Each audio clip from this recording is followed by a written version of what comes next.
રાજપરા ખોડિયાર ગામે વાલ્મીકી સમાજના સ્મશાનની જગ્યાનું ગેરકાયદેસર દબાણ કર્યું હોવાના વિરોધમાં આવેદનપત્ર પાઠવાયું। રાજપરા ખોડિયાર મંદિર ગામે વાલ્મીકી સમાજ દ્વારા છેલ્લા 50 વર્ષથી સ્મશાનની જગ્યામાં દફનવિધિ કરવામાં આવે છે, ત્યારે થોડા દિવસ પહેલા દફનવિધિ કરવા પહોંચતા વિવાદ સર્જાયો હતો। બાદ પોલીસની મધ્યસ્થીથી દફનવિધિ કરાઈ હતી, જ્યારે દેવલબેન ભવાનભાઈ વાઘેલા પાસેથી આલભાઈ કુવડિયા અને રાણાભાઈ કુવડિયાએ 7 વીઘા જમીનનો દસ્તાવેજ કરાવેલ, પરંતુ 7 વીઘા જગ્યાની બદલે 12 થી 15 વીઘા જમીન પર કબજો હોવાના કારણે રાષ્ટ્રીય દલિત અધિકાર મંચ દ્વારા આ સ્મશાનની જગ્યા ગેરકાયદેસર રીતે કબજો કરવામાં આવ્યો હોવાના અનુસંધાને કલેક્ટર કચેરી ખાતે આવેદનપત્ર પાઠવી અંદાજિત 7 વીઘા જમીનની જગ્યાને મુક્ત કરવાની માંગ કરી હતી।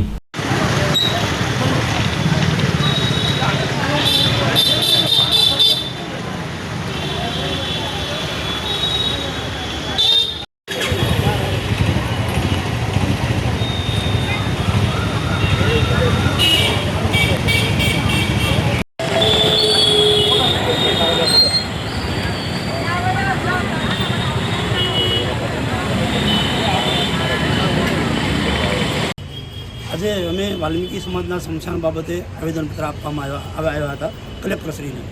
એમાં રાજપરા ખોડિયાર ગામે વિજયભાઈ વાઘેલાનું અવસાન થયું હતું 2 મહિના પહેલાં।